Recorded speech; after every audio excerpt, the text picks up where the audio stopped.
모습들을 보이게 됩니다. 우리나라가 이 지방색 문제 때문에 서로 간에 갈등이 편향성에 이 지방색이라고 불리는 이 편향성 때문에 여러 가지 힘든 문제들이 있는 것 아실 겁니다.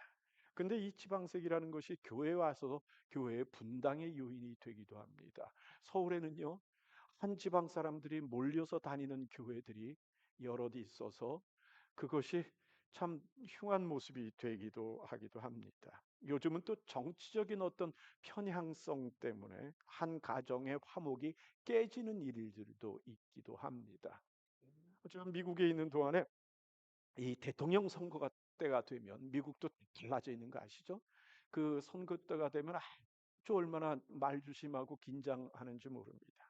종종 성도들 중에 이 저한테 아주 구체적으로 묻는 분들이 있거든요. 누구 지지하느냐고. 그러면 그분이 누구 지지하는지를 모르니까 뭐라고 답을 못해서 아주 심스러워 긴장하다가 말을 교묘하게 피해야만 되는 그런 상황들을 맞곤 합니다. 그런데 이런 편향성이 우리의 신앙에까지 영향을 주게 되면 이건 교회가 혼란스러워지는 그런 일들을 맞이하게 되게 되는 거죠. 그래서 결국은 교회에 문제가 생긴다면 그것이 무엇이 옳고 그른 것을 넘어서서 하나님께 부끄러운 일이 될 수밖에 없고, 자칫하면 그것이 하나님의 말씀조차도 왜곡하는 결과를 가져오게 되기도 합니다. 여러분, 세상의 눈으로 하나님을 볼 것인지 아니면 하나님의 눈으로 세상을 볼 것인지 하는 것이 무엇보다도 우리 성도들에게는 참으로 중요합니다. 한때 남미의 이 사회적 불균형의 관점으로 성경을 해석하려고 하는 이 해방 신학이 교회 안에 들어와서 무척 혼란을 겪었던 것을 역사에 가지고 있습니다. 성경은요, 우리의 편협함으로 해석할 수 있는 책이 아닙니다.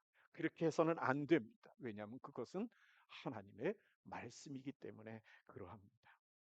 우리가 지금 편협한 마음을 가지고 하나님의 사역을 했던 이 요나라는 한 선지자에 관한 이야기를 우리가 계속해서 말씀을 나누고 있습니다. 그 편협함이 얼마나 이 요나에게 강했던지, 하나님을 향해서 못할 행동, 해서는 안 되는 행동들, 선택들을 하는 모습들을 우리가 오늘의 본문을 통해서 좀 보게 됩니다. 1절 말씀을 같이 한번 읽어보죠. 같이 읽을까요? 시작. 요나가 매우 싫어하고 성내며. 예, 요나가 매우 싫어하고 성내며라고 표현이 되고 있습니다. 하나님의 용서와 하나님의 은혜와 하나님의 자비하심과 하나님께서 노를 더하게 더디 내시는 것과 그리고 재앙을 내리시는 것을 싫어하신다는 그 성품에 대해서 이 요나가 지금 분노하고 노골적으로 싫다는 표현을 하고 있는 겁니다. 2절 말씀을 한번 읽어볼까요? 같이 읽죠. 시작. 여호와께 기도하여 이르되 여호와여 내가 고국에 있을 때 이러하겠다고 말씀하지 아였나이까? 그러므로 내가 빨리 다시스로 도망하여 싸우니 주께서는 은혜로우시며 자비로우시며 노하기를 더디하시며 인애가 크시사 뜻을 돌이켜 재앙을 내리지 아니하시는 하나님이신 줄을 내가 알았음이니이다. 예, 하나님께 자기의 분을 드러내는 것을 도를 넘치게 하고 있어요. 오늘 2절 말씀해 보니까 뭐라고 표현하느냐면 내가 고국에 있을 때부터 이럴 거라고 얘기하지 않았습니까? 라고 말을 하는 겁니다. 그러니까 니느웨 오기 전 이스라엘이란 땅에 있을 때 이미 하나님의 자비하심에 대한 마음의 불만을 가지고 있어서 그것을 그곳에서도 하나님께 따졌을 뿐만 아니라 여기 이 니느웨에 와서 여전히 그 문제를 하나님 앞에 따지고 있는 요나를 바라보고 있는 겁니다. 그리고 뭐라 그러냐면 그래서 내가 빨리 타깃으로 도망갔던 거 아닙니까? 라고 자기가 불순종한 것에 대해서 이미 물고기 뱃속에서 회개하고 돌이켰음에도 불구하고 여전히 하나님께 혼난 후에도 그 이야기를 다시 끄집어내고 있는 이 요나의 모습이 있는 겁니다. 그래서 자기의 했던 행동을 또다시 정당화시키고 있는 거죠. 불순종에 대해서 회개하고 그리고 돌이켜서 소명받은 그대로 니느웨에 와서 복음을 다 전했지만 그 마음속에 갖고 있는 섭섭함은 어떻다고요? 여전히 없어지지 않고 남아 있었던 겁니다. 여러분, 우리들도 우리 자신의 마음에 안 드는 사람들이 있잖아요. 그런데 어느 날 그 마음에 안 드는 그 사람이 잘 됐다는 소식을 들으면 여러분은 어떠세요? 기쁘세요? 막 얼굴은 와우 잘 됐네 그러면 속으로는 덜컥 내려앉아서 뭔가 이 불편한 마음이 있으세요. 뭐 미움이라는 것은 하나님이 좋아하시는 것이 아니라는 걸 알고 있기 때문에 우리가 마음속으로는 어떻든지 만나면 축하도 하고 그리고 잘 됐다 그러고 웃어도 주지만 그래도 속이 많이 힘들다 하더라도 이렇게까지는 안 합니다. 그러지 않아요? 하나님께 출산이 이렇게 따지지는 않는단 말입니다. 여러분 3절이 더 기가 막힙니다. 같이 한번 읽어볼까요? 시작. 여호와여 원컨대 이제 내 생명을 거두어 가소서. 사는 것보다 죽는 것이 내게 나음이니이다. 이게 하나님께 뭐라 그래요? 아예 나 죽이세요. 이러려면 나 죽이시지. 왜 이런 거 쳐다보게 만드십니까? 라고 이야기를 하고 있는 겁니다. 이 요나가 막 가는 모습을 지금 하나님 앞에 보여주고 있는 겁니다. 여러분, 요나의 마음의 편협함이 어느 정도인지 지금 감이 오시는 겁니까? 결국 그 편협함에 종국에 이르는 게 뭘까요? 오늘 본문 5절 말씀 읽어보면 그것이 나타납니다. 같이 한번 읽어볼까요? 요나가 성읍에 5절이요. 5절 말씀 없어요? 예, 제가 읽을게요. 그럼요. 요나가 성읍에서 나가서 그 성읍 동쪽에 앉아 거기서 자기를 위하여 초막을 짓고 그 성읍에 무슨 일이 일어나는가를 보려고 그 그늘 아래 앉았더라. 예. 하나님이 책망을 하셨음에도 불구하고 여전히 미련이 남아서 어떻게 해요? 니느웨 성 동편에 있는 언덕에 앉아서 40일간을 뭐 하고 있어요? 니느웨가 망하나 안 망하나 쳐다보고 있는 겁니다. 그래서 40일이 끝나는 그날 하나님께서 니느웨에 벌을 내신가 아닌가를 지금 이렇게 쳐다보고 있는 그 모습, 하나님께 자비와 용서와 하나님이 이 재앙을 싫어하신다는 그 마음이 그 말을 확인하고 싶어 하는 겁니다. 그런데 그 확인이라는 것이 어떤 겁니까? 그 마음속에 하나님의 자비를 보고 싶어 하는 겁니까? 아니면 자기 마음의 욕심인 겁니까? 정말 우습지 않습니까? 이게 무슨 고집을 이렇게 피우고 있는 걸까요? 하나님께서 그들을 회개시키시는 것을 봐놓고도 그 결과가 어떤지를 끝까지 보겠다라고 하는 겁니다. 결과는 이미 화를 내리지 아니시고 재앙을 내리지 않기로 작정하셨다는 것을 이미 알고 있음에도 불구하고 이렇게 지금 요나가 자기를 이렇게 드러내는 건 뭘까요? 결국은 다른 게 아니라 분노나 고집의 억지를 부리는 것 외에는 다른 게 아니라고 보여집니다. 여러분 요나 성격 대단하죠? 예? 정말 정말 대단한 성격이라는 생각이 듭니다. 요나는 그 시점에서 깨달아야 정말 깨달아야 됐어야 되는 것이 있어요. 뭐냐면 그가 지금 하나님 앞에 얼마나 큰 진노 아래 놓여 있을 수 있는 행동을 하고 있는가 하는 그 모습입니다.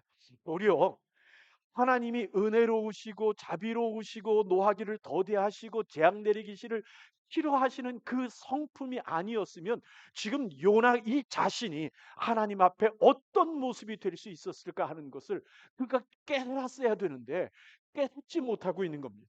결국 그렇다면 뭘 이야기하는 걸까요? 하나님의 성품의 그 자비롭고 은혜로운 성품이 요나에게는 그대로 적용이 돼야 하고 그리고 니느웨 백성들에게는 적용이 돼서는 안 된다라고 고집 피우고 있는 거 아닙니까? 이 얼마나 웃기고 얼마나 우스운 일일까 하는 생각을 해봐야 됩니다. 그런데 왜 요나가 그러한 무리한 행동을 지금 하고 있을까요? 무슨 우리가 오늘 말씀 나누는 것처럼 요나의 편협함 때문에 그러한 모습이 있다라는 것을 생각해 보게 됩니다. 어떤 편협함이요? 먼저 우리가 찾아볼 수 있는 것은 요나에게 이 이스라엘의 선택받은 백성이라고 하는 그 마음인 거죠. 그래서 이방인들에게 하나님께서 이렇게까지 용서하시는 이유를 이해 못하는 게 아니라 이해하고 싶지 않은 것. 그걸 이해하고 싶은 마음이 아예 마음속에 없는 겁니다. 그리고 하나님의 백성인 자기를 이스라엘에서부터 불러가지고 니느웨까지 보내서 그들을 회개시키려는 그 하나님의 마음을 용서하고 용납하고 싶은 마음이 용납하고 싶은 마음이 없는 겁니다. 그것도 아주 착하게 사는 니느웨 백성도 아니고 지금 타락해 있는 그 백성들을 향하여 외치는 그 복음이 그 마음속에 싫은 겁니다. 실제로 이스라엘 백성에 대해서 아마 민족에 대한 애착심 때문에 그럴 거라고 우리는 이미 이 다른 말씀에서 찾아봤습니다. 아수르가 이 이스라엘 북이스라엘 북쪽에 이 그 국경과 맞대게 됐습니다. 뭐 그로부터 그랬던 것이 아니라 최근에 그가 아수르가 확장되면서 결국 이스라엘과 국경을 대하고 있게 되는 겁니다. 그러니까 지금은 몰라도 조만간에 곧 아수르의 힘이 이스라엘까지 넘어올 거라는 사실 자체는 이거 부인하지 못하는 겁니다. 그러니까 니느웨가 망하는 것이 이스라엘의 평안이고 니느웨가 재앙에서 건져진다는 것은 곧 이스라엘의 어려움이다, 큰 위험으로 다가온다라는 사실을 요나가 지금 느끼고 있는 겁니다. 그런데 그 상황을 모르시지 않는 하나님께서 왜 그런 방법을 선택하신지에 대해서 요나 마음속에 답답함이 있는 겁니다. 이방인들에게 침략당하고 그리고 모욕당할지 모르는 하나님의 백성에 대해서 모른 척하고 있는 그 하나님에 대해서 이해하지 못하겠다고 하는 원망이 지금 요나에게 있는 겁니다. 그런데 안타까운 것은 이 모든 것을 이끌어 가시는 역사의 운영자이신 하나님이 자기 민족에 대해서도 무슨 계획이 있으리라고 하는 것에 대한 생각을 그가 지금 잊어버리고 있는 겁니다. 도리어 적국인 아수르를 살리시는 것에 대한 섭섭함에 지금 빠져 있는 겁니다. 하나님의 선지자라면 그 누구보다도 하나님의 뜻을 이해해야 하는데도 불구하고 하나님 앞에 그것을 이해하기보다는 자기의 생각대로 하나님께서 상황을 만들어 주시지 않는다고 지금 하나님께 분노하고 있는 겁니다. 여러분, 이런 모습을 우리는 뭐라고 얘기해야 될까요? 한마디로 단 한 단어로 말하면 교만입니다. 그렇죠? 교만이란 말입니다. 그래서 훗날 아수르가 망하면 이스라엘이 좋아지던가요? 아니었단 말입니다. 결국 아수를 이은 바벨론에 의해서 남유다가 또 멸망하는 결과를 가져오지 않습니다. 그러나 우리가 요나의 편합함에서 발견할 수 있는 것 중에 하나가 뭐냐면 어쩌면 이 요나의 개인적인 욕심이 그것에 근거하지 않았나 하는 생각을 해보기도 합니다. 여러분 열왕기하 14장 25절 말씀 우리 같이 한번 읽어볼까요? 같이 읽죠. 시작. 이스라엘의 하나님 여호와께서 그 종 가드 헤벨 아미떼의 아들 선지자 요나를 통하여 하신 말씀과 같이 여로보암이 이스라엘 영토를 회복하되 하맛 어귀에서부터 아라바 바다까지 하였으니. 예, 요나가 북이스라엘 왕 여로보암 2세 때 사역을 했는데 근데 여로보암 2세 왕 때 예언을 하나님 앞에 받아서 예언을 하게 되는데 그 예언이 뭐냐면 이 여로보암 2세 왕 때 하맛 어귀 거기가 어디냐면 갈릴리 북쪽에 있는 땅에서부터 그 아라바 강까지 그 바다까지라고 얘기하면 뭐냐면 이 사해 계곡을 당해서 내려가는 저 밑에 이 지금으로 말하면 홍해 끝에 이르는 거기까지 이스라엘 땅이 회복되리라고 하는 그러한 예언을 하고 정말 그것이 여로보암 왕 2세 때 여러분 2세 왕 때 회복이 됩니다. 그것 때문에 요나가 나라의 확장과 강건함을 예언하고 이루어진 백성들에게는 아주 애국적이고 인기 있는 선지자의 모습을 갖게 됩니다. 그런데 지금 요나가 하고 있는 일이 무슨 일이죠?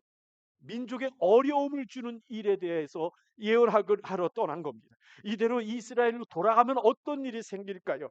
그곳에서 이 요나가 한 일을 이스라엘 백성들이 알게 되면 그 요나는 이스라엘 백성 가운데 어떤 일이 있게 될까요? 아니 평생 니느웨에 살 것도 아니라 이스라엘로 돌아가야 되는데 이 요나는 그 마음속에 자존심 그리고 돌아갈 조국에서의 사람들에게 이 선지자로서 받게 될 그 평판 이 모든 것들의 두려움이 그로 하여금 이러한 분노를 만든 것은 아닐까요? 만일 요나에게 그러한 모습이 있었다면 저는 있었다고 보는데 있었다면 결국 하나님께서 요나의 교만이나 또는 요나가 이 자기 나라에서 받고 있는 그러한 잘못된 삐뚤어진 칭찬이나 이런 것에서부터 그를 떼어내어 하나님께서 요나의 눈을 밝게 하시려고 결국 이 요나서를 쓰게 하시려고 요나의 눈을 밝게 하시려고 일부러 요나를 니느웨로 보내셨던 것은 아닌가 하는 생각을 해보게 됩니다. 그런데 이로써 이 편협함을 가진 하나님의 선지자 요나가 만드는 큰 실수들을 우리는 발견하게 됩니다. 요나가 자기의 편협 삼보에 있다 보니까 역사를 통해서 하나님께서 어떻게 지금 만들어 가시는가 하는 것을 놓치고 있는 부분들이 있는 겁니다. 먼저 요나는요, 니느웨 백성들은 이방인이고 자신들은 선택받은 백성이라는 그 이분법에 머물러 있지, 하나님께서 이스라엘 백성을 어떻게 만들어 오셨던가 하는 것에 대한 하나님의 역사를 그 머릿속에서 지워버리고 잊어버리고 있는 겁니다. 여러분, 이스라엘이 어떻게 민족이 구성이 됐죠? 야곱의 12아들로 인해서 12지파가 만들어졌던 건 우리 모두가 알 겁니다. 그런데 그 시작은 12아들의 후손에서 시작했을지 모르지만, 출애굽하면서 이스라엘이라는 나라가 만들어질 때는 12아들의 자손에 의해서 만들어지기보다는 개방된 다민족 신앙 공동체였다는 것을 성경이 우리에게 가르쳐 주십니다. 출애굽기 12장을 한번 펴봅시다. 출애굽기 12장 37절 38절 한번 읽어볼까요? 같이 읽죠. 시작. 이스라엘 자손이 람셋을 떠나서 숫곳에 이르니 유아 외에 보행하는 장정이 몇 만이요? 60만이라. 또 한번 그 다음 읽어볼까요? 38절이요.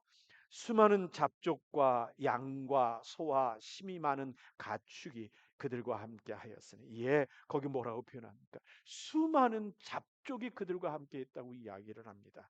성경학자들은 대충 그 잡족이 몇 명 정도 되느냐, 한 100만 정도가 따라왔을 거라고 예상을 합니다.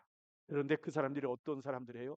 해족속, 우리 역사적으로 말하면 히타이트 족속이 그들이고, 또 그니스 족속이고, 모압 족속이고, 가나안에 머물고 있는 족속들이고, 기브온 사람들이 그들이며, 그 외에 많은 사람들이 이스라엘 백성들에게 함께 그 가나안으로 가기 위해서 나옵니다. 그런 도중이 지나다가 광야에서 다 일부는 흩어지고, 또 많은 사람들이 이스라엘 백성의 울타리 안으로 들어와 한 민족을 이루게 됩니다. 무엇을 가지고요? 여호와 하나님을 믿는 믿음 가지고 그렇게 됩니다. 우리 성경 한번 찾아봅시다. 여호수아 14장 6절입니다. 같이 한번 읽어볼까요? 시작. 그때 유다 자손이 길갈에 있는 여호수아에게 나오고 그니스 사람 여분의 아들 갈렙이 여호수아에게 말하되, 예, 거기 뭐라고 표현합니까? 이 유다 지파의 족장으로, 지도자로서 나타난 사람의 이름이 누구예요? 갈렙입니다. 갈렙은 어느 민족이라고요? 가나안 오족 중에 하나인 그니스 족속 사람입니다. 또요, 사사기 3장 9절 말씀 우리 같이 한번 읽어보죠. 같이 읽죠. 시작. 이스라엘 자손이 여호와께 부르짖음에 여호와께서 이스라엘 자손을 위하여 한 구원자를 세워 그들을 구원하게 하시니 그는 곧 갈렙의 아우 그니스의 아들 온니엘이라. 이스라엘이 가나안에 정착하고 나서 맞이했던 첫 번째 사사가, 이스라엘의 지도자가 누구라고요? 그니스 사람의 온니엘이라는 사람이란 말입니다. 그렇다면 이스라엘 백성은 혈통에 의해서 만들어진 민족 구성이 아니라 믿음에 의해서 만들어진 민족 구성이라는 사실을 우리가 성경을 통해서 알게 되는 겁니다. 요나가 이것을 잊어버리고 이방인과 유대인이라는 이분법적인 생각을 갖게 된다는 것은 결국 하나님의 섭리를 그가 외면하고 있는 것을 말하는 것입니다. 그것도 그냥 하나님께서 니느웨 백성을 용서하시는 것이 아니라 하나님이 그들을 지금 회개케 하셔서 하나님께 돌이키겠다고 하시는데도 불구하고 요나는 지금 그것을 받아들이지 못하고 있는 겁니다. 또 하나, 요나가 지금 하나님의 복음을 외치고 있는 것에 대해서 니느웨 백성들이 어떤 반응을 보이는가를 보면서 하나님이 그곳에 어떤 역사를 하시는가 하는 것을 지금 외면하고 있는 겁니다. 여러분, 그 자신도 놀라지 않았을까요? 두려운 마음에 니느웨에 가서 복음을 전했더니 한 길을 다녔는데도 불구하고 니느웨가 완전히 변화해서 회개 운동이 일어나는 그 모습 말입니다.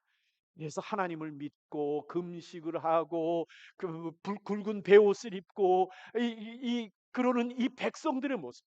아니, 그리고 얼마 지나서 왕조차도 굵은 베옷을 입고 왕자에부터 내려와 가지고 제위에 앉아서 금식하며 짐승들조차도 금식을 시키는 바람에 온 성이 그냥 짐승 소리와 애들 울음소리로 가득 차 있는 그 모습을 요나가 보지 않았을까요? 그러니 그 엄청난 사건에 감동하지 않았을까 하는 생각을 해봐야 됩니다. 만약 그 모습을 보면서 감동하지 않았다면 그의 마음은 어떤 것일까요? 그러한 수십만의 사람이 회개하는 그 모습에 대해서 느끼지 못한다면 결국 요나는 의도적으로 눈을 감고 있는 것이라고 말할 수밖에 없는 겁니다. 더 요나가 지금 눈을 감고 있는 게 있습니다. 그것은 다른 게 아니라 자기 민족인 이스라엘 백성들의 상태입니다. 조금 전에 우리가 열왕기하 14장 25절 읽었는데 그 바로 앞인 23절 24절을 우리 같이 한번 읽어보겠습니다. 같이 읽을까요? 시작. 유다 왕 요아스의 아들 아마사 제15년에 이스라엘의 왕 요아스의 아들 여로보암이 사마리아에서 왕이 되어 41년간 다스렸으며 여호와 보시기에 악을 행하여 이스라엘에게 범죄하게 한 느바세 아들 여로보암의 모든 죄에서 떠나지 아니하였더라. 예, 여로보암 2세가 왕이 돼서 41년간을 통치를 했습니다. 그런데 41년간의 통치한 결과에 대해서 성경이 뭐라고 정해요? 거기 보니까 여호와 보시기에 한번 같이 읽을까요? 여호와 보시기에 악을 행하여 이스라엘에게 범죄케 한 느밧의 아들 여로보암 1세의 모든 죄에서 떠나지 아니하였더라. 이 이스라엘의 상황을 요나가 선지자인 요나가 왜 몰랐겠습니까? 하지만 이스라엘의 범죄에 대해서 하나님께서 어떤 마음을 가지고 계시는가 하는 그것에 대한 아픔보다는 도리어 이방 사람들이 변하고 회개하는 그 모습에 대해서 도리어 분노하고 있는 이 요나의 모습을 우리는 뭐라고 생각을 해야 될까요? 만약 자기 조국이 어떠한 상태인 것을 깨달았다면 도리어 하나님 앞에 엎드려 기도하면서 내 조국을 용서하시옵소서, 하나님 앗수르를 들어서 우리 조국을 치는 그 일이 없도록 하나님 불쌍히 여겨달라고 회개하고 이 기도해야 함에도 불구하고 이러한 저러한 편협한 마음을 가지고 하나님의 은혜와 자비에 대하여 분노하고 있는 이 편협한 요나의 모습을 우리가 보고 있는 겁니다. 말씀 맺겠습니다. 편협한 마음을 가지면 하나님의 뜻을 바로 보지 못합니다. 우리 중에 누구도 다 자기 자신의 판단의 기준을 갖고 살아갑니다. 누구나 다 동일합니다. 하지만 그 기준들이 지나치게 이기적이고 또 자기 생각에 대해서 지나치게 확신을 가지고 있거나 한 가지 옳다고 생각하면 다른 어떤 것도 마음에 받아들이는 것을 힘들어하는 성격이라면 우리가 하나님의 뜻을 살피는 일에 종종 실패할 수밖에 없습니다. 또 내가 배운 지식에 대해서 지나치게 확신을 갖거나 아니면 내 방식을 고집하는 것이 도를 넘어가면 하나님 앞에서 살아가는 우리들에게 결코 유익하지 않습니다. 우리가 지나온 세월도를 바라보면서 내가 편협한 삶을 살았던 것에 대해서 하나님의 자비와 은혜가 어떻게 내게 넘치게 임했던가 하는 것을 인정하는 우리들의 모습이 되어야 합니다. 편협했던, 그래서 하나님께 거의 대항까지 했던, 한국까지 했던 이 요나의 마음을 이 시간에 우리가 살아왔던 삶과 비교해 본다면 어떨까 하는 생각을 해봅니다. 이미 성도가 되었음에도 자기 성격과 생각대로 안 된다고 불신앙과 불순종의 선택들을 했던 것이 우리들에게 있지는 않았습니다. 끝까지 생각을 굽히지 않고 도리어 하나님을 원망하지는 않았었습니다.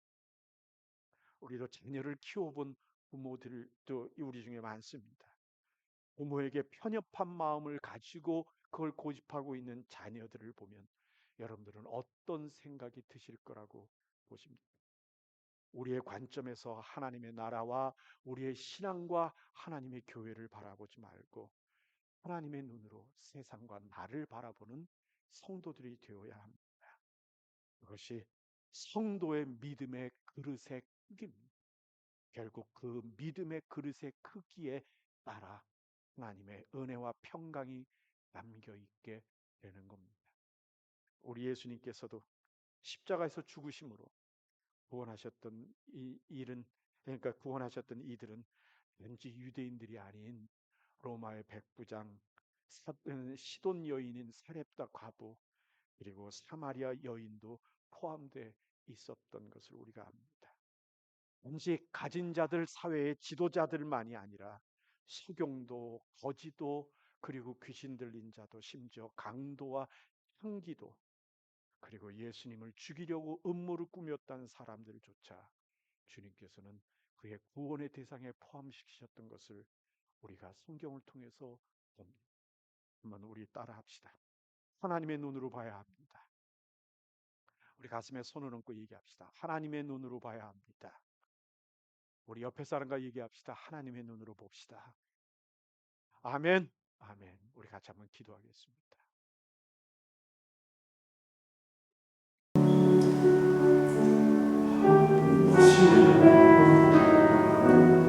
하나님의 눈으로 보기보다는 이 땅에 내가 알고 있는 지식과 경험과 그리고 내 성품과 그리고 사람들의 이야기에 근거해서 하나님을 믿고 있는 것은 아닙니까? 혹시 우리가 배운 것이 나를 편협하게 만들고 있지는 않습니다. 우리의 잘됨이 나를 편협하게 만들고 사람과의 관계가 나를 편협하게 만들고 있습니다. 하나님의 말씀을, 하나님의 마음을 받지 않고 있는 것은 우리 한번 다시 돌아갔으면 좋겠습니다. 예수님도 우리를 용서하시고 그 많은 우리를 지금까지 참아오시고, 우리는 우리의 마음을 닫고 고집을 피우고 있는 것은 아닌가 하는 생각합니다. 이 시간에 한번 기도하는 시간이 되었으면 좋겠습니다. 우리 한번 같이 기도하면서 기도합니다.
내 마음에 가지고 있는 생각이나 모든 것을 내려놓고 주의 음성, 하나님의 말씀을 받으려 하고,